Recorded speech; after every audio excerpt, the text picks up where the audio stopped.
Those who use the dark side are also bound to serve it. To understand this is to understand the underlying philosophy of the Sith.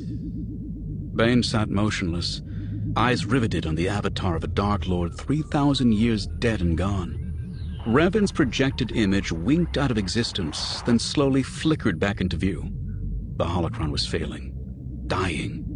The material used to construct it, the crystal that channeled the energy of the Force to give the artifact life, was flawed. The more Bane used it, the less stable it became. Yet he couldn't set it aside, even for a single day. He had become obsessed with tapping all the knowledge trapped within, and he spent hours on end drinking in Revan's words with the same single-minded determination he had used when mining cortosis back on Apatros. The dark side offers power for power's sake. You must crave it, covet it.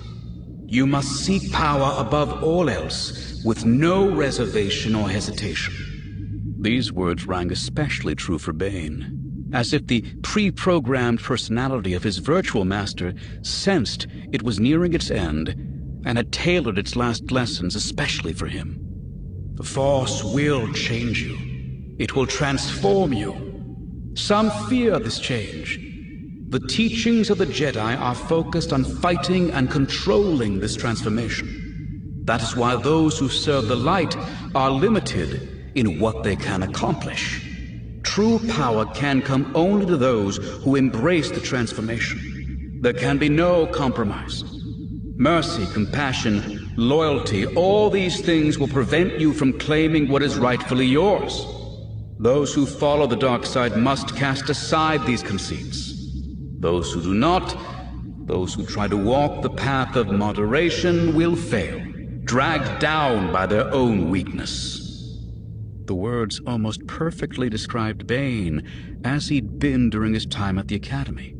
Despite this, he felt no shame or regret. That Bane no longer existed. Just as he had cast aside the miner from Apatros when he had taken a Sith name, so had he cast aside the stumbling, uncertain apprentice when he had claimed the Darth title for himself. When he'd rejected Cordus and the Brotherhood, he had begun the transformation Revan spoke of. And with the holocron's help, he was at last on the verge of completing it. Those who accept the power of the dark side must also accept the challenge of holding on to it. By its very nature, the dark side invites rivalry and strife. This is the greatest strength of the Sith. It culls the weak from our order. Yet this rivalry can also be our greatest weakness.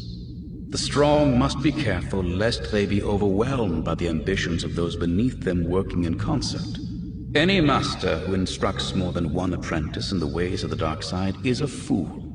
In time, the apprentices will unite their strength and overthrow the master. It's inevitable, axiomatic. That is why each master must only have one student.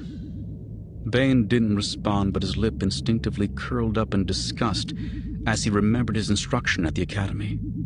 Cordus and the others had passed the apprentices around from class to class as if they were children in school, instead of heirs to the legacy of the Sith. Was it any wonder he had struggled to reach his full potential in such a flawed system? This is also the reason there can be only one Dark Lord. The Sith must be ruled by a single leader, the very embodiment of the strength and power of the dark side. If the leader grows weak, another must rise to seize the mantle. The strong rule, the weak are meant to serve. This is the way it must be.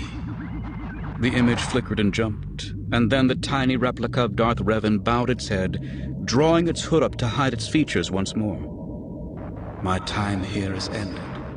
Take what I have taught you and use it well. And then Revan was gone. The glow emanating from the holocron faded away to nothing. Bane retrieved the small crystal pyramid from the floor, but it was cold and lifeless in his hands. He felt no trace of the Force inside it. The artifact was of no more use to him. As Revan had taught him, it must therefore be discarded. He let it drop to the floor. Then, very slowly and deliberately, he crushed it with the power of the Force until only dust remained.